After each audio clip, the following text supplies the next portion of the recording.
ومن يضلله فلا هادي له ونشهد أن لا إله إلا الله وحده لا شريك له ونشهد أن محمدا عبده ورسوله صلى الله تعالى عليه وعلى آله وصحبه وبارك وسلم تسليما كثيرا كثيرا. أما بعد فأعوذ بالله من الشيطان الرجيم. بسم الله الرحمن الرحيم.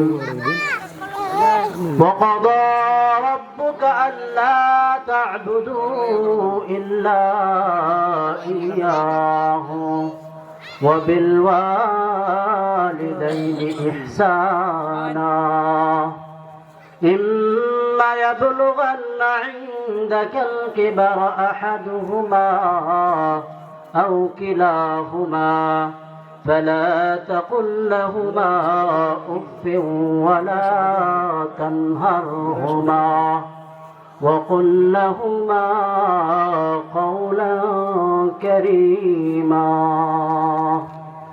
واخفض لهما جناح الذل من الرحمة وقل رب ارحمهما كما ربياني صغيرا. عن عبد الله بن مسعود رضي الله تعالى عنه قال سألت النبي صلى الله عليه وسلم أي العمل أحب إلى الله عز وجل؟ قال النبي صلى الله عليه وسلم الصلاة على وقتها. قلت ثم أي؟ قال ثم بر الوالدين. قلت ثم أي؟ قال ثم الجهاد في سبيل الله أو كما قال النبي صلى الله عليه وسلم. صدق الله المولانا العظيم وصدق رسوله النبي الكريم ونحن على ذلك من الشاهدين والشاكرين والحمد لله رب العالمين. আলহামদুলিল্লাহ, সমস্ত প্রশংসা আল্লাহ তাআলার দরবারে, যে মহান পরওয়ারদিগার রব্বুল আলামিন আমাদেরকে দয়া করে মায়া করে সুস্থতার সাথে আফিয়াতের সাথে মহতি মজলিসে বসার মতো তৌফিক দান করেছেন, সেজন্য শুকরিয়া আদায় করি আলহামদুলিল্লাহ। মুহতারাম হাজিরিন, সময় কম, কথা বেশি, তো আমরা ধৈর্য সহকারে কথাগুলো শ্রবণ করার চেষ্টা করব ইনশাআল্লাহ। মুহতারাম হাজিরিন, আমি আপনাদের সামনে যে আয়াতে কারিমা তেলাওয়াত করেছি, যে আয়াত দুইটি তেলাওয়াত করেছি এবং যে হাদিস শরীফ পাঠ করেছি, সে আয়াত ও হাদিসে মাতা পিতার প্রতি সদ্ব্যবহারের গুরুত্ব ও তাদের সাথে সদ্ব্যবহার করা সন্তানের উপর কি দায়িত্ব কর্তব্য সে সম্পর্কে আলোচনা করা হয়েছে। মুহতারাম হাজিরিন, এই দুনিয়াতে মানুষের আসার প্রধান মাধ্যম আর উসিলা হলো মাতা পিতা। তাই দুনিয়ার মধ্যে যত ইহসান, দয়া ও অনুগ্রহ আছে, তোর মধ্যে সবচেয়ে বড় দয়া ও ইহসান হলো সন্তানের প্রতি মাতা পিতার দয়া ও ইহসান। দুনিয়ার মধ্যে যত ভালোবাসা আছে তাতে কোনো না কোনো স্বার্থ জড়িত আছে, কোনো না কোনো উদ্দেশ্য জড়িত আছে। ভাই ভাইকে ভালোবাসে, স্বার্থ আছে। ভাই বোনকে ভালোবাসে, স্বার্থ আছে। বোন ভাইকে ভালোবাসে, স্বার্থ আছে। ভাই বোনকে ভালোবাসে, স্বার্থ আছে। স্বামী স্ত্রীকে ভালোবাসে, স্বার্থ আছে। স্ত্রী স্বামীকে ভালোবাসে, স্বার্থ আছে।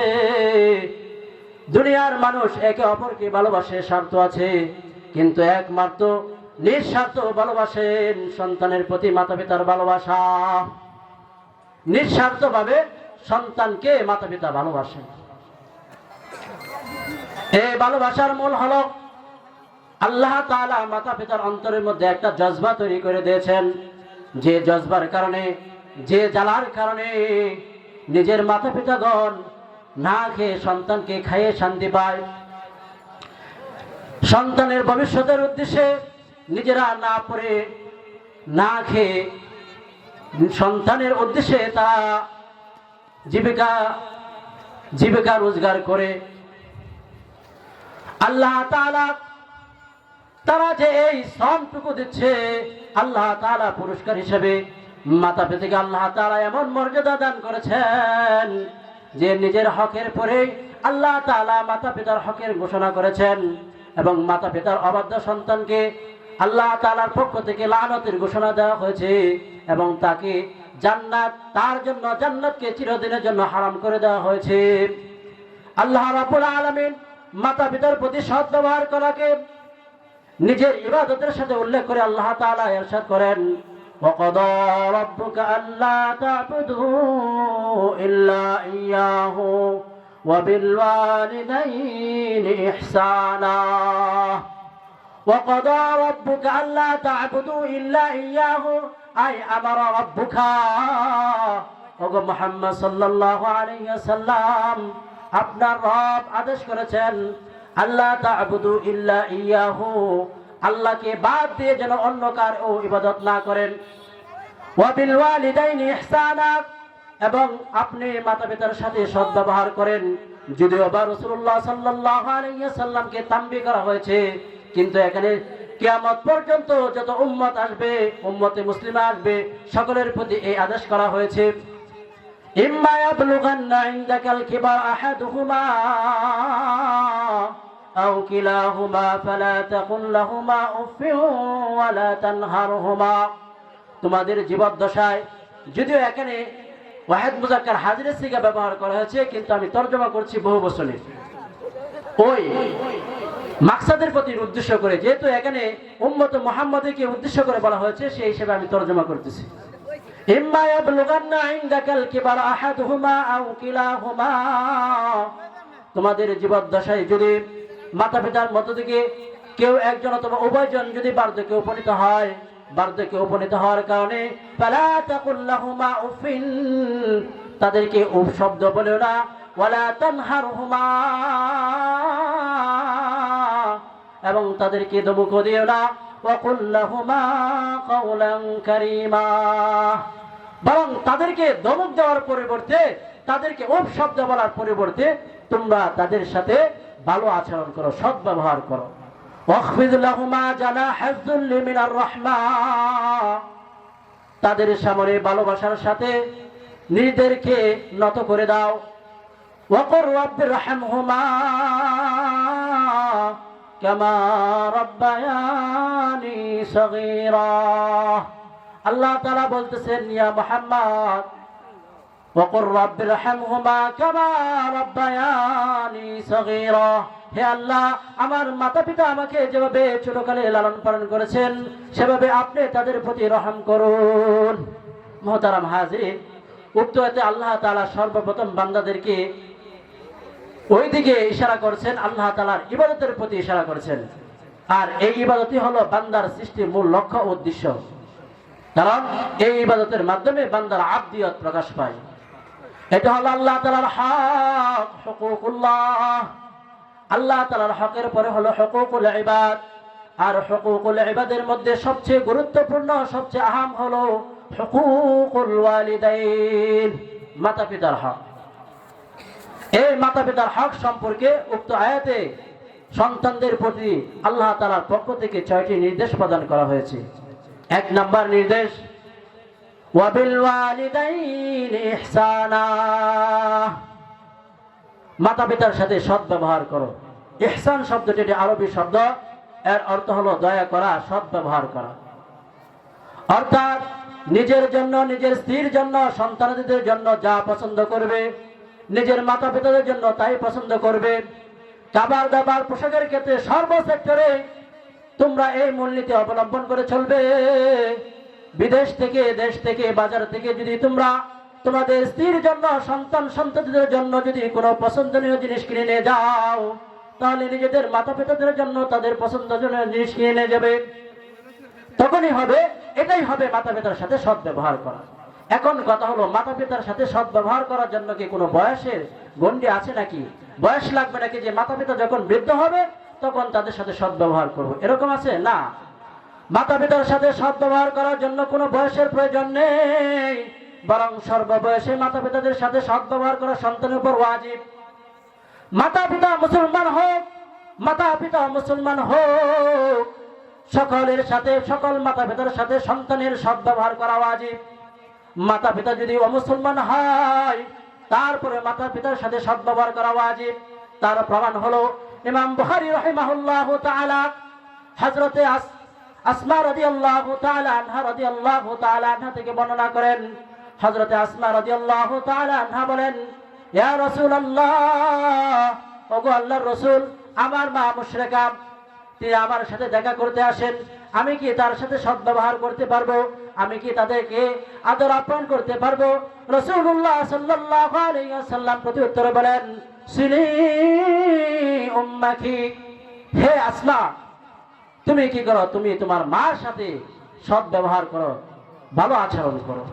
এখন যদি মাতা পিতা খারাপ হয়, মাতা পিতা যদি বিধর্মী হয়, তাদের সাথে সৎ ব্যবহার করতে হবে। তার প্রমাণ কি? কোরআনের মধ্যে আল্লাহ তাআলা সূরা লোকমানের 15 নম্বর আয়াতের মধ্যে আল্লাহ তাআলা বলেন, ওয়াসাহিবহুমা ফিদ দুনিয়া মা'রুফা,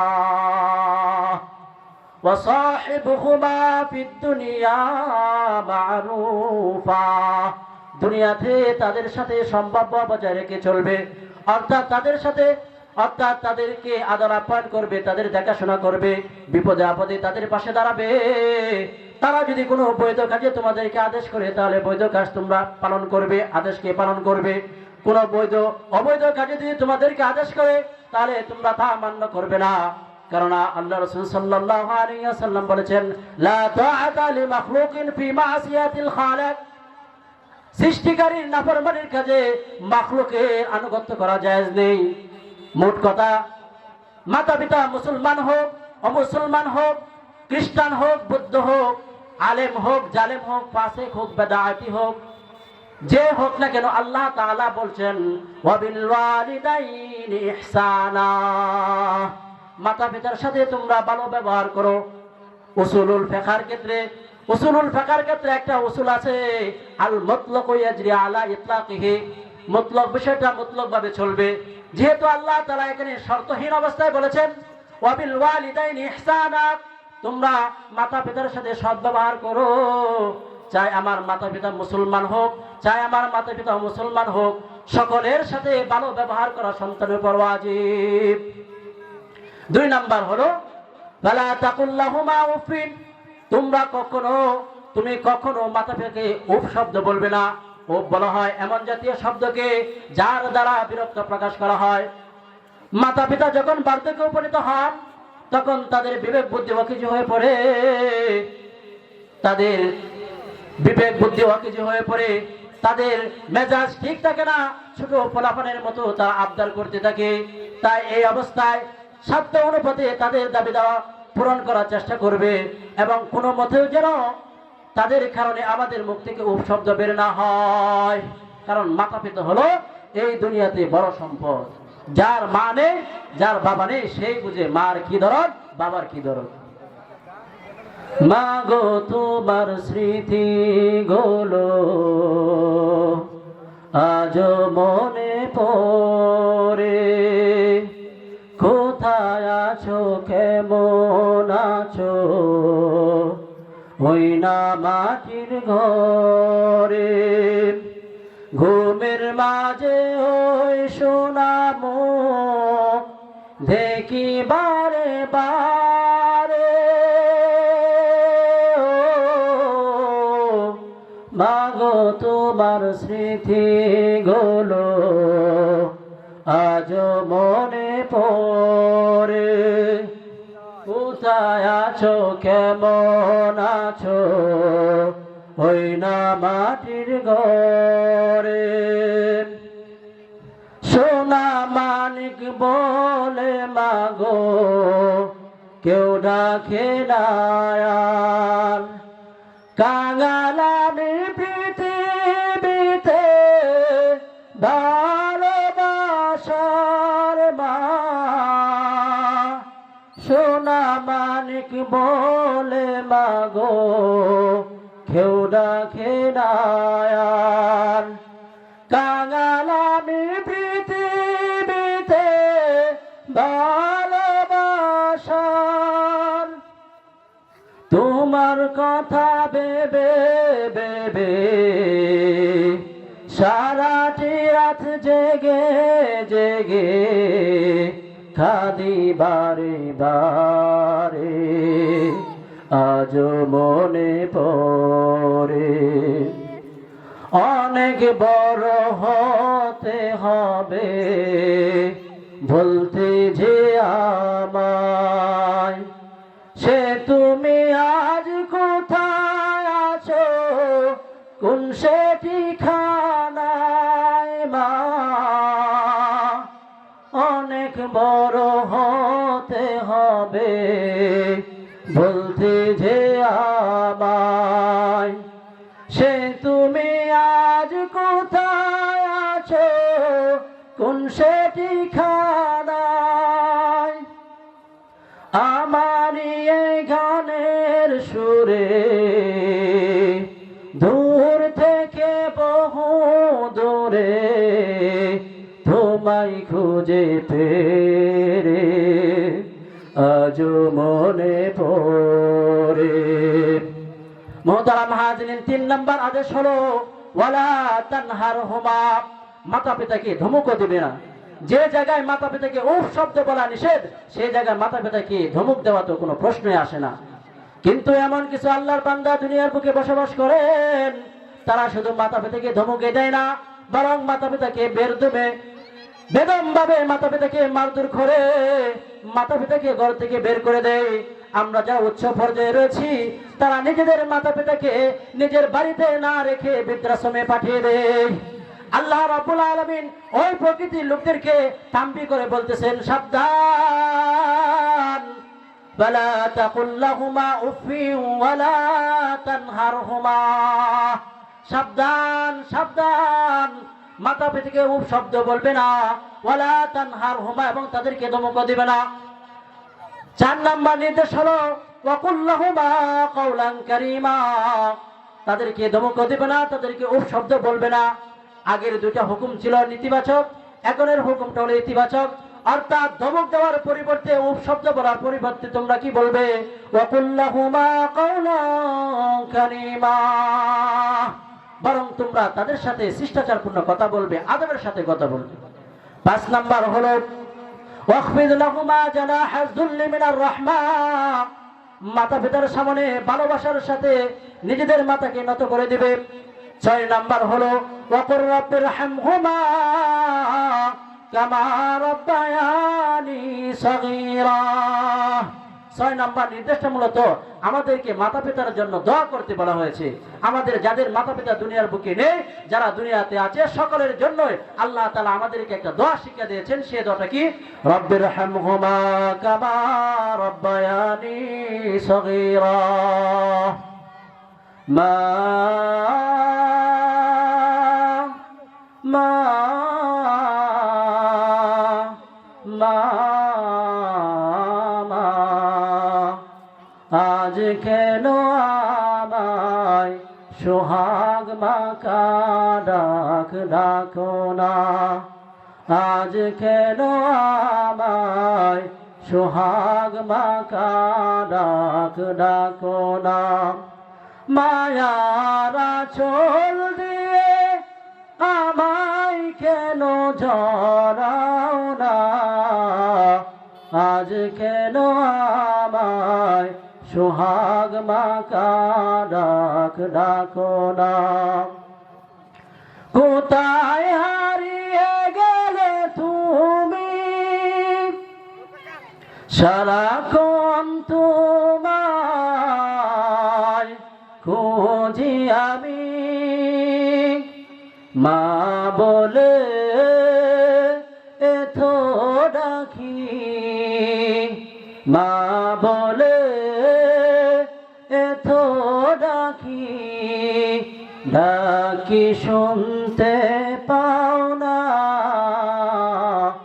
আজ কেন আমায় সোহাগ মাকা ডাক ডাকো না। মোহতারাম হাজরিন, আমি অল্প সুরে আপনাদের সামনে যে দুইটি আয়াত তেলাওয়াত করেছি, সেই দুইটি আয়াতের মধ্যে আমাদেরকে 6টা নির্দেশ প্রদান করা হয়েছিল। 1 নাম্বার নির্দেশ মাতা পিতার সাথে সদ্ব্যবহার করা, 2 নাম্বার নির্দেশ ছিল মাতা পিতাকে উপজাতীয় শব্দ না বলা, 3 নাম্বার নির্দেশ ছিল তাদেরকে ধমক না দেওয়া, 4 নাম্বার নির্দেশ ছিল তাদের সাথে শিষ্টাচারপূর্ণ আচরণ করা, তাদের সাথে ভদ্রতার সাথে কথা বলা, তাদের সাথে নম্রতার সাথে কথা বলা।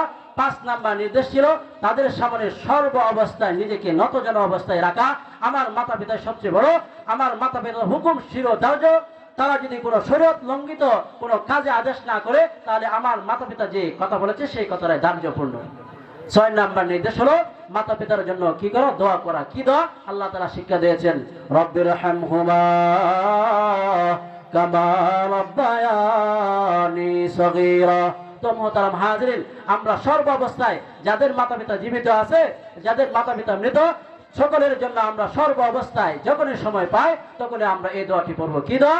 রব্বিরহামহুমা কামা রাব্বায়ানি সগীরা। আসসালামু আলাইকুম ওয়া রাহমাতুল্লাহি ওয়া বারাকাতুহু।